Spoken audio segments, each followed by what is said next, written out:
Hello बच्चों, कैसे हो? तो देखो बेटा, आज हम लोग एक नए टॉपिक की शुरुआत कर रहे हैं केमिस्ट्री में। मैंने बार बार आपकी जो भी मेरी लेक्चर है, प्रीवियस लेक्चर, उस लेक्चर में आप देख सकते थे मैंने बार बार एक टर्म का यूज किया था, मोल कंसेप्ट। तो देखो बेटा, आज वो समय आ गया है जिस समय में हम लोग मोल कंसेप्ट को सीखेंगे। तो मोल समझने के लिए कुछ पॉइंट आपको क्लियर होना चाहिए। जैसे मान लेते हैं कि हमने कहीं पे लिख दिया, जैसे मान लेते हैं बेटा हमने कहीं पे लिखा डिस्टेंस। कोई आपसे पूछा कि डिस्टेंस, तो डिस्टेंस पूछने का मतलब क्या हुआ? जैसे ही डिस्टेंस आपसे कोई बोला तो डिस्टेंस का यूनिट क्या होता है? इसका यूनिट होता है मीटर। जैसे मान लेते हैं मैं आपसे पूछ रहा हूं करेंट, तो करेंट का यूनिट क्या होगा? करेंट का यूनिट होता है एम्पियर। करेंट का यूनिट क्या होता है? एम्पियर। तो मोल, जैसे मान लेते हैं कि मैंने बोला मोल, तो मोल देखो, मोल समझने के लिए मोल क्या है? तो मोल आपका यूनिट है किसका? अमाउंट ऑफ सब्सटेंस का। मोल क्या है बेटा? तो मोल आपका यूनिट है किसका जी? अमाउंट ऑफ सब्सटेंस का। ये क्या है? यूनिट है। तो mole is the unit of amount of substance. तो मोल क्या है बेटा? तो मोल आपका फंडामेंटल यूनिट है। जैसे हम लोग फिजिक्स में पढ़ते हैं फंडामेंटल यूनिट, तो फंडामेंटल यूनिट फिजिक्स वाले सर ने आपको बताया होगा कि 7 फंडामेंटल यूनिट होता है। उसी 7 में से मोल भी क्या है? एक फंडामेंटल यूनिट है। लेकिन ये किसका यूनिट है? मोल किसका यूनिट है बेटा? तो मोल आपका अमाउंट ऑफ सब्सटेंस का क्या है? Fundamental unit. तो अगर हम मोल को डिफाइन करें कि मोल है क्या, तो मोल आपका है unit of amount of substance. Mole is the unit of amount of substance. अब एक दो पॉइंट और मैं यहां पे क्लियर करना चाह रहा हूं कि देखो, जैसे ही मान लेते हैं कि आपको कोई बोला पेयर, जैसे ही आपको कोई बोल दिया पेयर, तो पेयर का मतलब क्या होता है? पेयर का मतलब होता है दो। पेयर आपसे बोला जाए तो पेयर किसको रिप्रेजेंट करता है? दो। पेयर दो को रिप्रेजेंट करता है। चाहे आप किसी दो पर्सन का रिप्रेजेंट करें, चाहे दो पेन के बारे में बोले या कुछ भी बोले, तो पेयर जैसे ही सुनते हैं तो पेयर सुनने के बाद हमको सिर्फ और सिर्फ क्या ख्याल आता है कि दो आदमी के बारे में बात किया जा रहा है, दो पेन के बारे में। कुछ भी जो कितना नंबर में हो, 2 नंबर हो, उसको हम लोग क्या बोलते हैं? पेयर। वैसे ही अगर मान लेते हैं हमने बोला डजन, क्या बोला जी? डजन। तो डजन का मतलब कितना होता है? 12 होता है जी। डजन का मतलब क्या होता है? 12। तो वैसे ही अगर आपसे कोई बोल दिया कि मोल, एक मोल कुछ भी, तो एक मोल का मतलब क्या हुआ कि एक मोल एनीथिंग्स। एक मोल एनीथिंग्स, एक मोल का मतलब होता है 6.022 इंटू 10 टू द पावर 23। एक मोल कुछ भी का मतलब क्या हुआ? जैसे मान लेते हैं कि हमने बोल दिया 1 मोल पेन, तो 1 मोल पेन का मतलब क्या होगा जी? 1 मोल पेन, तो 1 मोल जैसे लिखा हुआ तो कितने को रिप्रेजेंट कर रहा है? 6.022 इंटू 10 टू पावर 23 पेन्स हो जाएगा। तो एक मोल कुछ भी आपको अगर गिवन हो तो एक मोल का मतलब क्या होना चाहिए? दिमाग में ये चीजें रहना चाहिए। एक मोल एनीथिंग यानी 6.022 इंटू 10 टू द पावर 23। देखो इस नंबर को, ये जो नंबर लिखा हुआ है, ये जो नंबर है, इस नंबर को 6.022 into 10 to the power 23 number को हम लोग क्या बोलते हैं? तो हम लोग इसको एवोगाड्रोज नंबर बोलते हैं। क्या बोलेंगे जी? Avogadro's number. तो एवोगाड्रोज नंबर का वैल्यू कितना हुआ? तो 6.022 इंटू 10 टू द पावर 23, जिसको हम लोग क्या बोलते हैं? Avogadro's number. इस नंबर को हम डिनोट करते हैं या तो कहीं पे एन से डिनोट कर देंगे, नहीं तो हम लोग इसको डिनोट किससे करते हैं? एन ए से। तो एक मोल कुछ भी चीजें आपको रिप्रेजेंट करने का मतलब हुआ 1 एवोगाड्रोज को रिप्रेजेंट करता है। एक मोल का मतलब क्या हुआ जी? एक मोल रिप्रेजेंटेड बाई 1 एवोगाड्रोज। और एवोगाड्रोज कांस्टेंट का वैल्यू कितना हुआ? 6.022 इंटू 10 टू द पावर 23।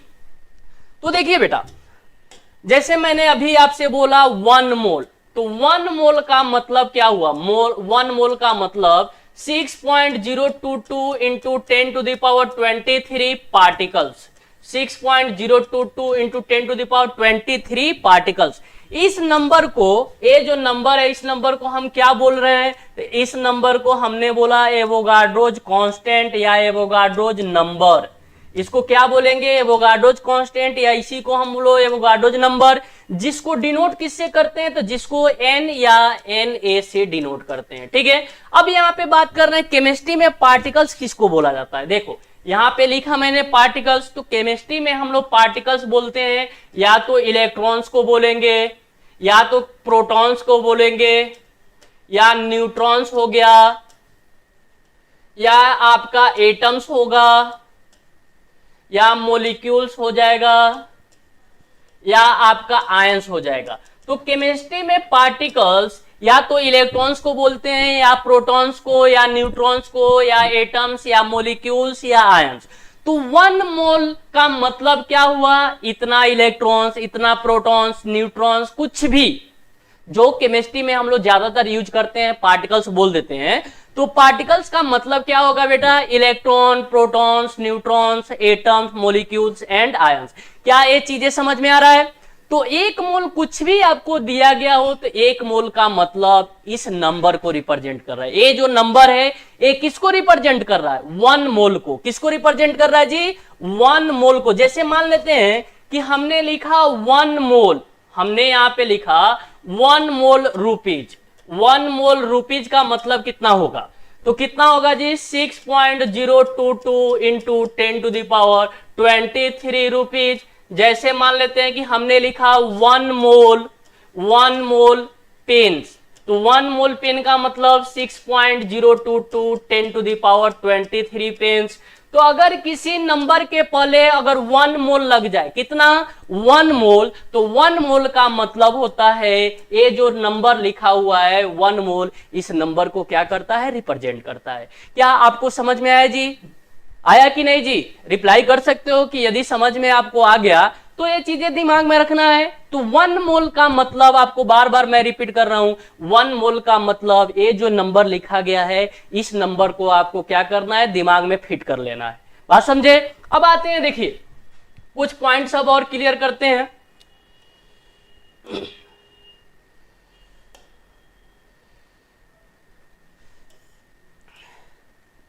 देखिए अब आपके सामने एक टर्म लिखा हुआ है फंडामेंटल पार्टिकल्स। ध्यान से समझिए, फंडामेंटल पार्टिकल्स। तो देखो 3 फंडामेंटल पार्टिकल्स होते हैं, कौन कौन से बेटा, electrons, protons and neutrons. Electron, protons and neutrons को हम लोग क्या बोलते हैं, फंडामेंटल पार्टिकल्स। इलेक्ट्रॉन, प्रोटॉन्स और न्यूट्रॉन्स को क्या बोलते हैं, फंडामेंटल पार्टिकल्स। इस फंडामेंटल पार्टिकल्स का आपको मास चार्ज याद रखना है। तो इलेक्ट्रॉन का मास कितना होता है, तो इलेक्ट्रॉन का मास होगा 9.11 into 10 to the power -31 kg. Electron का मास कितना होता है जी, तो मास ऑफ इलेक्ट्रॉन जो होगा वो 9.11 into 10 to the power -31 kg. इस इलेक्ट्रॉन का चार्ज, इस पे कितना यूनिट चार्ज होता है, तो इलेक्ट्रॉन पे जो चार्ज होगा वो -1.602। देखो यहां पे मैंने लिखा है -1.602, यानी एक्चुअली जो इलेक्ट्रॉन का चार्ज होता है वो -1.602 into 10 to the power minus coulomb होता है। इतना कूलम इलेक्ट्रॉन पे चार्ज होता है। वैसे ही प्रोटॉन का जो मास होगा, ध्यान से समझिए कि प्रोटॉन का जो मास होगा, प्रोटॉन का मास कितना होता है 1.672। प्रोटॉन का mass 1.672 into 10 to the power -27 kg. Mass of proton कितना होता है जी, तो mass of proton 1.672 into 10 to the power -27 kg. और इस प्रोटॉन पे चार्ज कितने होते हैं, तो इस प्रोटॉन पे चार्ज कितना होगा, +1.6 into 10 to the power -19 coulomb, +1.6 into 10 to the power -19 coulomb. Neutrons, third fundamental particles क्या है, न्यूट्रॉन्स है। तो न्यूट्रॉन्स और प्रोटॉन का मास, न्यूट्रॉन और प्रोटॉन का मास देखिएगा तो अप्रॉक्स क्या होता है, सेम होता है। न्यूट्रॉन और प्रोटॉन का मास अप्रॉक्स सेम होता है। और कितना, देखो यहाँ पे थोड़ा सा डिफरेंस है कि मास ऑफ जो न्यूट्रॉन होगा वो mass of neutron approx equal बोल सकते हो मास of proton, approx equal mass of proton. Neutron, लेकिन देखो न्यूट्रॉन क्या होता है, न्यूट्रॉन बेटा चार्जलेस होता है, यानी इस पे कोई भी चार्ज नहीं है। अब देखने से क्या लगा, मैंने आपसे एक क्वेश्चन पूछूं कि देखो एक चीज है, मैं आपसे क्वेश्चन पूछूं कि इलेक्ट्रॉन और प्रोटॉन में, इलेक्ट्रॉन्स और प्रोटॉन में किसका चार्ज ज्यादा होता है। तो अभी मैंने लिखा था, बताया भी था कि इलेक्ट्रॉन का चार्ज कितना होता है, -1.602 10⁻⁻19 कूलम, और प्रोटॉन का चार्ज कितना होता है, +1.602 × 10⁻⁻19 कूलम। तो देखो बहुत बच्चे क्या देखते हैं, यहाँ पे बहुत बच्चों को मैं देखा हूं कि ये जो माइनस और प्लस जैसे ही देखते हैं तो माइनस प्लस देखने के बाद उनके दिमाग में भौकाल नजर आ जाता है, दिमाग उनका काम करना बंद हो जाता है।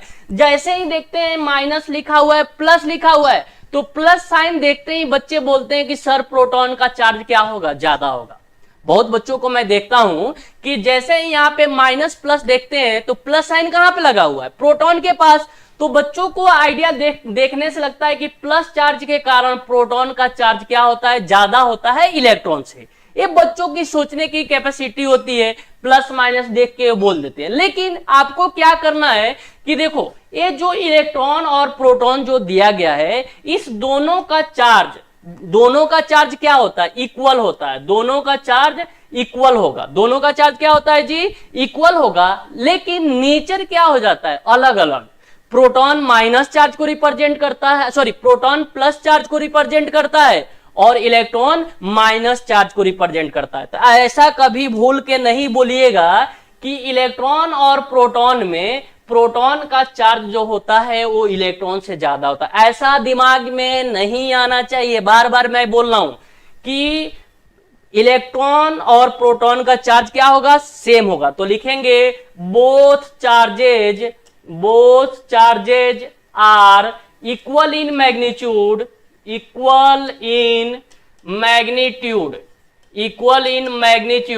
But opposite in nature, in nature. तो ऐसा क्वेश्चन तुम्हारे दिमाग में नहीं आना चाहिए। ध्यान से समझ लो कि इलेक्ट्रॉन और प्रोटॉन दोनों का चार्ज बेटा क्या होता है, सेम होता है। इलेक्ट्रॉन और प्रोटॉन का चार्ज दोनों का क्या होता है, सेम होता है। लेकिन नेचर क्या होगा, अपोजिट होगा। एक प्लस चार्ज है तो दूसरा क्या होगा, माइनस चार्ज। एक प्लस चार्ज तो दूसरा क्या होगा जी, माइनस चार्ज। पॉइंट क्लियर है आपको, क्लियर है, हाँ या ना? अरे बोलो क्लियर है कि नहीं जी, समझ में आ रहा है? चलो ठीक है। अब मैं आपको एक क्वेश्चन अगर यहां से दूं, एक क्वेश्चन यहां से आपको दूं,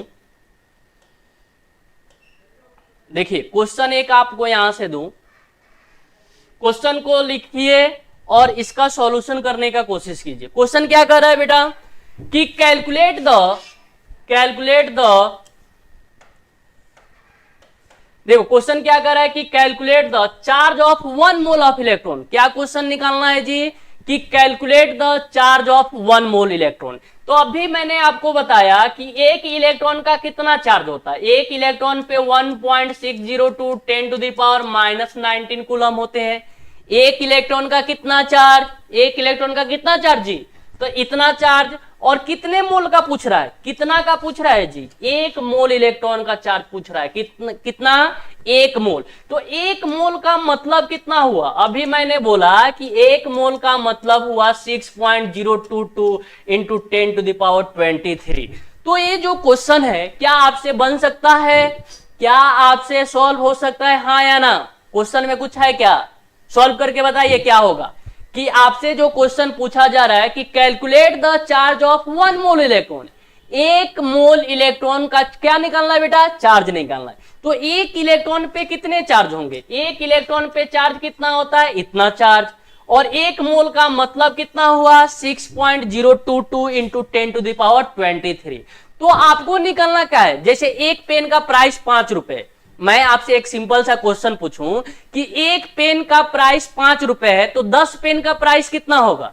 एक पेन का, जैसे मान लेते हैं आपको क्वेश्चन मैंने दिया कि एक पेन का प्राइस है 5 रुपीज, तो आपसे पूछा जाए कि 10 पेन का प्राइस कितना होगा, तो क्या करोगे, 5 × 10 कर दोगे बेटा, 5 × 10 यानी 50 रुपीज। कोई डाउट किसी को? वैसा ही है, ये बच्चा वाला क्वेश्चन हो गया। अगर कंसेप्ट क्लियर, क्वेश्चन आपका क्लियर, कंसेप्ट ही क्लियर नहीं होगा तो क्वेश्चन आपको क्लियर कभी नहीं सॉल्व होगा। तो आपसे सिंपल तरीका है, क्वेश्चन मैंने समझा दिया, अब आपको क्या करना है, इस क्वेश्चन का सॉल्यूशन बताना है। तो आपसे जो चीजें पूछा गया था कि calculate the charge of 1 mole electron, तो निकाल लेते हैं। अगर इसका सॉल्यूशन आपको करना हो तो क्या लिखोगे, charge of 1 mole of electron, charge of 1 mole of electron. तो एक इलेक्ट्रॉन का चार्ज कितना जी, तो एक इलेक्ट्रॉन का चार्ज 1.602 10⁻⁻19 इंटू एक मोल में कितने नंबर, तो 6.02 इंटू 10⁻23 कूलम। अब बहुत बच्चों को दिमाग में आ रहा होगा कि सर आपने इलेक्ट्रॉन का चार्ज तो माइनस लिखा, आपने बहुत बच्चों को ये दिमाग यहाँ पे आ रहा होगा कि सर आपने तो इलेक्ट्रॉन का चार्ज माइनस बताया, लेकिन यहाँ पे आपने वैल्यू नहीं लिखा। अरे नहीं लिखे, क्यों नहीं लिखे, क्योंकि यहाँ पे ऑलरेडी हमने बोल दिया किसका चार्ज निकालना है, इलेक्ट्रॉन का चार्ज निकालना है। तो जैसे ही यहाँ पे हमने इलेक्ट्रॉन लिखा, ये अंडरस्टूड हो जाना चाहिए कि इलेक्ट्रॉन का मतलब कौन सा चार्ज, निगेटिव चार्ज। इलेक्ट्रॉन का मतलब कौन सा चार्ज, निगेटिव चार्ज। तो जल्दी इसको कैलकुलेट करके बताओ कि इसका कैलकुलेशन में कितना वैल्यू आ रहा है। तो जल्दी से इसको जितना जल्दी हो सके कैलकुलेट करके बताओ। तो आप लोग इसको कैलकुलेट करोगे, ये एग्जैक्ट नहीं, अप्रोक्स इक्वल होगा 96500 कूलम के। किसके इक्वल होगा, देखो एग्जैक्ट नहीं बोल रहा हूं मैं, ये अप्रोक्स होगा 96500 कूलम, यानी 96,500 कूलम। और इस वैल्यू को देखते ही आपको क्या याद आना चाहिए, इस वैल्यू को जैसे ही देखते हो तो ये वैल्यू 1F को रिप्रेजेंट कर रहा है। ये जो वैल्यू है किसको रिप्रेजेंट कर रहा है, 1F। और F का मतलब क्या हुआ, F का मतलब होता है फैराडे कांस्टेंट। F का मतलब क्या हुआ जी, तो F का मतलब होता है फैराडेज कांस्टेंट। और फैराडेज कांस्टेंट का वैल्यू कितना जी, तो फैराडेज कांस्टेंट का वैल्यू 96500 क्या होना चाहिए, कूलम होना चाहिए। तो एक मोल इलेक्ट्रॉन का चार्ज कितना, एक मोल इलेक्ट्रॉन का चार्ज 1 फैराडे के इक्वल होता है। एक मोल इलेक्ट्रॉन का चार्ज अगर मैं पूछूं तो एक मोल इलेक्ट्रॉन का चार्ज कितना जी, तो 1 मोल ऑफ इलेक्ट्रॉन का चार्ज कितना हो गया, 1F के इक्वल। किसके इक्वल, 1F के इक्वल। यानी और F किसको रिप्रेजेंट कर रहा है, तो F is represented by Faraday constant. और फैराडे कांस्टेंट का वैल्यू कितना होता है, 96500 कूलम। तो एक मोल में 1F, तो 2 मोल में कितना चार्ज होगा, 2F के इक्वल होगा। अगर पूछा जाए एक मोल इलेक्ट्रॉन का चार्ज 1F है, तो 2 मोल इलेक्ट्रॉन का चार्ज कितना होगा, 2 मोल ऑफ इलेक्ट्रॉन का चार्ज कितना होगा, 2F होगा। 3 मोल का पूछा जाए तो कितना हो जाएगा, 3F हो जाएगा। 4 मोल का पूछा जाएगा तो कितना हो जाएगा, 4F हो जाएगा। क्या कुछ किसी को कोई डाउट है, डाउट है क्या जी, हाँ या ना, अरे मजा आ रहा है, डाउट नहीं ना है जी, क्लियर है। तो देखो हम लोग क्या कर रहे हैं, मोल को के साथ, मोल को हम लोग अच्छे से समझेंगे। और इसके साथ हम लोग को क्या करना है, करना क्या है इसके साथ, अरे साथ इस मोल के साथ कुछ करना नहीं है, सिर्फ और सिर्फ क्या करना है बेटा, क्वेश्चन सॉल्व करना है। ये नहीं कि इसके साथ कुछ करने का प्लान बना लो। तो प्लान क्या बनाना है, क्या चीज करना है मोल के साथ, तो मोल से रिलेटेड हमको क्या करना है, क्वेश्चन करना है, ठीक ना। तो एक मोल का मतलब, एक मोल इलेक्ट्रॉन पे 1 फैराडे चार्ज होगा, तो 2 मोल पे 2F, तो 3 मोल पे 3F। अब हम चार्ज को कैसे फाइंड आउट करते हैं, ये चीजें मैं आपको बताने का कोशिश कर रहा हूं कि चार्ज को कैसे निकालते हैं। तो यहां पे देखिए टॉपिक डाल दिया मैंने कि calculate the amount of charge. क्या निकालना है जी, calculate the amount of charge निकालना है। क्या चीज, अमाउंट ऑफ चार्ज। तो देखो अमाउंट ऑफ चार्ज, चार्ज को किसके द्वारा डिनोट करते हैं, तो चार्ज को हम Q, स्मॉल q या कैपिटल Q के द्वारा डिनोट किया जाता है। चार्ज को किसके द्वारा डी, Q यानी स्मॉल q या कैपिटल Q के द्वारा चार्ज को डिनोट किया जाता है। तो चार्ज निकालने का फॉर्मूला क्या हो गया, तो charge equal to NFX, charge equal to यानी Q equal to amount of charge equal to NFX। ये आपका बेसिक फॉर्मूला हो गया। ये जो फॉर्मूला है अमाउंट ऑफ चार्ज का NFX। अब N है क्या, तो N है नंबर ऑफ मोल्स। N क्या चीज है जी, नंबर ऑफ मोल्स। और एफ क्या है, फैराडेज कांस्टेंट। एफ क्या है, फैराडेज कांस्टेंट। और एक्स, एक्स किसको रिप्रेजेंट कर रहा है, एक्स जो है किसको रिप्रेजेंट कर रहा है जी, यहां पे जो मैंने लिखा Q equal to n f x. तो देखो एन तो हो गया number of moles, number of moles, f हो गया फैराडे कांस्टेंट यानी 96500 कूलम्ब, और एक्स जो है ये आपका रिप्रेजेंट कर रहा है charge present on ion, charge present on ion. जो आपके पास आयंस दिया गया है उस आयंस पे कितने चार्ज है वो कौन रिप्रेजेंट कर रहा है, तो वो आपका एक्स रिप्रेजेंट कर रहा है। किसी को कोई डाउट? अरे भाई साहब समझ में आ रहा है, हाँ या ना? डाउट नहीं ना है जी? तो अमाउंट ऑफ चार्ज जो है, amount of charge Q equal to n f x. Amount of charge, बार बार रिपीट कर रहा हूं कि अमाउंट ऑफ चार्ज किसको रिप्रेजेंट कर रहा है, एन एफ एक्स। कोई डाउट? क्लियर है कंसेप्ट? जब कंसेप्ट क्लियर है तो इससे रिलेटेड हमको क्या करना है, कुछ क्वेश्चन सॉल्व करना है। जो क्वेश्चन मैं आपको यहां पे दे रहा हूं तो सॉल्व करते हैं। क्वेश्चन क्या कर रहा है, ध्यान से पढ़िए कि कैलकुलेट द सॉरी, क्वेश्चन जो आपको मैं देने जा रहा हूं, क्वेश्चन लिखिए, calculate the amount of charge, calculate the amount of charge of the following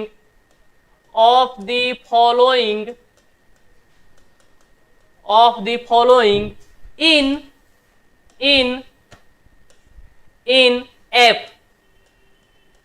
F। यानी चार्ज निकालना है किसके टर्म में जी, फैराडे के टर्म में।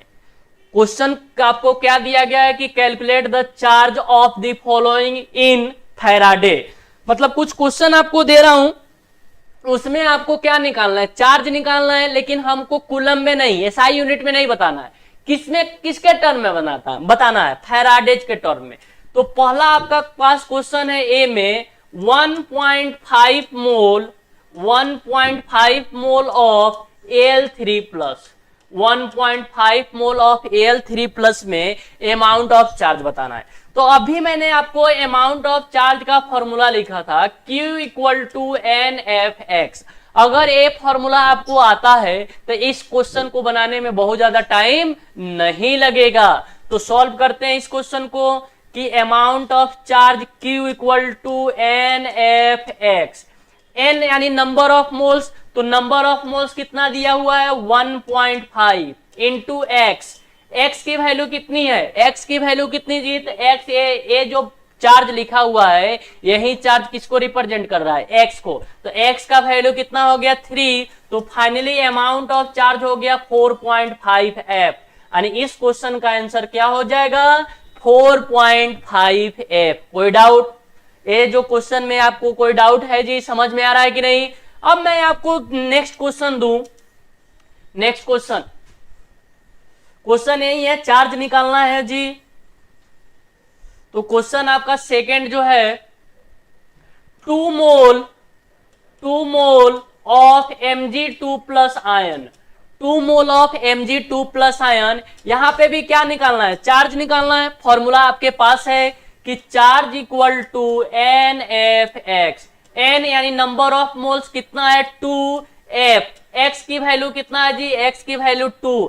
प्लस माइनस नहीं लिखेंगे, क्योंकि प्लस माइनस अंडरस्टूड रहेगा इसमें, यानी हम पॉजिटिव चार्ज निकालना है तो ये कितना हो जाएगा 4f, और f का वैल्यू आपसे पूछा जाए तो f का वैल्यू कितना हो जाएगा 96500 कूलम। कोई डाउट है ना क्वेश्चन में? क्वेश्चन नंबर थर्ड, ये सेकेंड क्वेश्चन हो गया। नेक्स्ट क्वेश्चन लिखिए, नेक्स्ट क्वेश्चन थर्ड क्वेश्चन क्या दिया हुआ है, थर्ड क्वेश्चन है कि 2 mole of Na plus ion, 2 mole of Na plus ion में अमाउंट ऑफ चार्ज निकालना है। तो निकालिए, जल्दी कीजिए। तो amount of charge equal to n f x, n का वैल्यू कितना 2, एफ x का वैल्यू कितना, तो x का वैल्यू 1 है तो 1 पुट कर दीजिए, तो ये क्या हो जाएगा 2f हो जाएगा। एक और क्वेश्चन मैं आपको दे रहा हूं, क्वेश्चन नंबर 4 यानी डी में क्या है जी, तो 3 mole of sulphate ion, 3 mole of sulphate ion, charge ही निकालना है, बाकी कुछ तो निकालना ही नहीं है। तो charge equal to NFX, N का वैल्यू कितना है जी 3, F X कितना, X यहाँ पे 2 है तो कितना हो जाएगा 6F। अगर आपसे पूछा जाए कि कूलम में बताइए तो क्या करना है, 6F के जगह पे 96500 कूलम पुट कर दीजिएगा, तो इस क्वेश्चन में क्या हो जाएगा, अमाउंट ऑफ चार्ज की वैल्यू निकल जाएगी। कोई डाउट किसी को समझ में आ रहा है कि नहीं जी? क्या ये जो टॉपिक मैंने आपको आज बताया, क्या इसमें किसी को कोई डाउट है? जब डाउट नहीं है तो एक दो क्वेश्चन और हम लोग करते हैं इससे रिलेटेड, एक दो क्वेश्चन और हम लोग करेंगे। देखो नेक्स्ट क्वेश्चन क्या कह रहा है कि calculate the mass of 1 mole electron, calculate the mass of 1 mole electron. तो जैसे ही क्वेश्चन हमने देखा, क्या निकालना है, 1 मोल इलेक्ट्रॉन का मास निकालना है। जैसे ही हमने क्वेश्चन देखा तो इसमें क्वेश्चन में क्या बोल रहा है कि 1 मोल इलेक्ट्रॉन का क्या करना है बेटा, मास निकालना है। तो सबसे पहले एक चीज बताइए आपसे कि 1 इलेक्ट्रॉन का मास कितना होगा। 1 इलेक्ट्रॉन का मास यानी लिखे यहां पे मास ऑफ 1 इलेक्ट्रॉन, तो मास ऑफ 1 इलेक्ट्रॉन, अभी मैंने आपको थोड़ी देर पहले बताया कि 1 इलेक्ट्रॉन का मास कितना 9.11 इंटू 10⁻31 kg। ये जो मास है कितने इलेक्ट्रॉन का है, मास ऑफ 1 इलेक्ट्रॉन। और 1 मोल में कितना, 1 मोल का मतलब कितना हुआ, 1 मोल का मतलब होगा 6.022 इंटू 10⁻23। ये चीजें आप जानते हो, अगर ये चीजें नहीं पता तब आपसे क्वेश्चन नहीं बन सकता है। अगर ये बात आपको मालूम है तो आपसे क्वेश्चन नैनो सेकेंड में बन सकता है। अगर ये पॉइंट आप जानते हो तो इस क्वेश्चन को बनाने में ज्यादा टाइम ही नहीं लगेगा। कि आपसे क्या पूछ रहा है कि calculate the mass of 1 mole electron, 1 electron का मास मालूम है, 1 इलेक्ट्रॉन का मास पता है, 1 मोल में कितने नंबर, तो 1 मोल में 6.022 इंटू 10⁻23 नंबर्स होता है। तो इस क्वेश्चन को सॉल्व कर लिया जाए, किया जाए कि नहीं जी? अरे किया जाए हाँ या ना, किया जाए तो करते हैं। क्या है, तो mass of 1 mole of electron, mass of 1 mole of electron. तो 1 मोल इलेक्ट्रॉन का मास कितना जी, 1 मोल का मतलब 1 इलेक्ट्रॉन का मास 9.11 इंटू 10⁻31, और 1 मोल में कितने 6.022 इंटू 10⁻23, ये क्या हो जाएगा केजी में। इसको थोड़ा सा और सॉल्व कर दिया जाए तो 9.11 इंटू 6.022 इंटू 10⁻⁻8 केजी। ये जो मास होगा, ये जो मास कितने मोल इलेक्ट्रॉन का मास है, ये जो मास है मास ऑफ 1 मोल इलेक्ट्रॉन का मास। कोई डाउट? ये जो मास है कितने मोल इलेक्ट्रॉन का है बेटा, तो 1 मोल का इलेक्ट्रॉन का मास। अगर इसी क्वेश्चन को थोड़ा सा चेंज कर दिया जाए, ध्यान से समझना, इसी क्वेश्चन को थोड़ा सा मैं चेंज कर रहा हूं,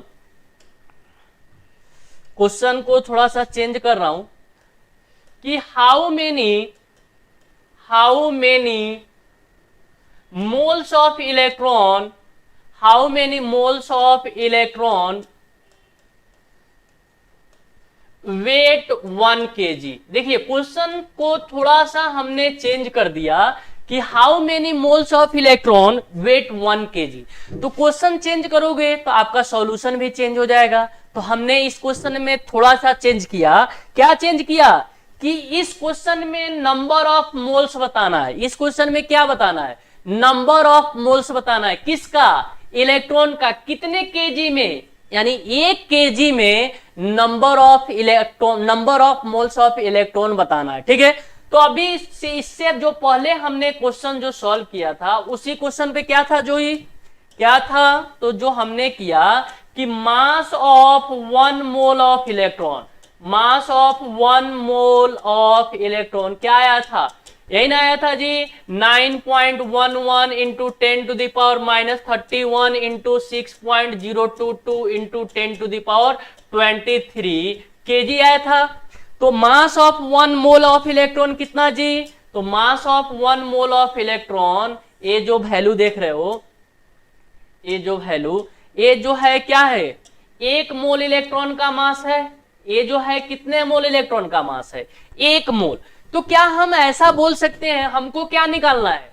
नंबर ऑफ मोल्स निकालना है। क्या निकालना है जी? Number of moles. कितने केजी में? 1 केजी में। तो क्या हम ऐसा लिख सकते हैं कि 9.11 into 10⁻⁻31 into 6.022 into 10⁻23 KG of electron में 1 मोल इलेक्ट्रॉन होगा, हाँ या ना? जल्दी बोलो। क्या ये जो लाइन लिखा हुआ है कि इतने केजी इलेक्ट्रॉन में कितने moles of electron? 1 moles of electron. अरे हाँ या ना?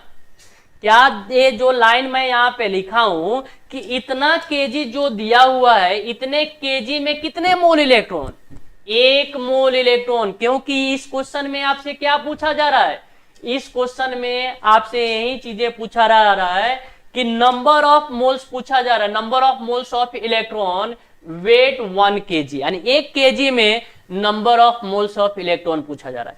तो 1 मोल इलेक्ट्रॉन का मास इतना केजी, तो आपसे पूछ दे कि इतने केजी में 1 मोल इलेक्ट्रॉन्स, तो 1 केजी में बताना है। तो 1 केजी में कितना होगा? 1 केजी में कितना आंसर होगा दी? तो 1/9.11 इंटू 10⁻⁻31 इंटू 6.022 इंटू 10⁻23 क्या होगा? मोल ऑफ इलेक्ट्रॉन होगा। अब इसको सॉल्व कर दोगे तो इसको सॉल्व करने के बाद 1/9.11 इंटू 6.022 इंटू 10⁸ मोल क्या हो जाएगा? इलेक्ट्रॉन्स हो जाएगा।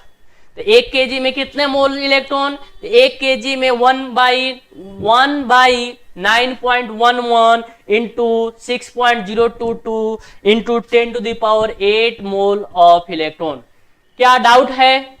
क्या डाउट है, हाँ या ना? डाउट है क्या जी? समझ में आ रहा है? तो इसी को आपको फॉर्मूला मैं बता दे रहा हूं, इसी से रिलेटेड आपको फॉर्मूला बता रहा हूं। तो यहां पे लिख लीजिए फॉर इलेक्ट्रॉन्स एंड प्रोटॉन्स के लिए, फॉर इलेक्ट्रॉन्स एंड प्रोटॉन्स के लिए, इलेक्ट्रॉन प्रोटॉन्स के लिए number of moles is equal to, number of moles is equal to given mass. देखिए given mass divide by mass of 1 mole of electron and proton. ये आपका number of moles निकालने का formula क्या हो गया कि number of moles of electrons निकालिए या प्रोटॉन्स निकालिए। तो गिवन मास का मतलब हुआ जो क्वेश्चन में दिया गया mass divide by mass of 1 mole of electron. जैसे मान लेते हैं कि एक क्वेश्चन और हम आपको छोटा सा दे रहे हैं कि how many moles of proton, how many moles of proton weigh 500 kg, weigh 500 kg. Question क्या है कि how many moles of proton weigh 500 kg. तो आपको क्या निकालना है? ये आपके सामने फॉर्मूला दिया गया है, इस फॉर्मूले पे अप्लाई कीजिए, सॉल्यूशन लिखिए। तो number of moles of proton निकालना है, तो नंबर ऑफ, देखो क्या निकालना है जी इस क्वेश्चन में? Number of moles of proton. ये आपका फॉर्मूला हो गया, इस फॉर्मूले का अप्लाई करते हैं तो number of moles of proton निकालना है। तो number of moles of proton, रुक जाओ,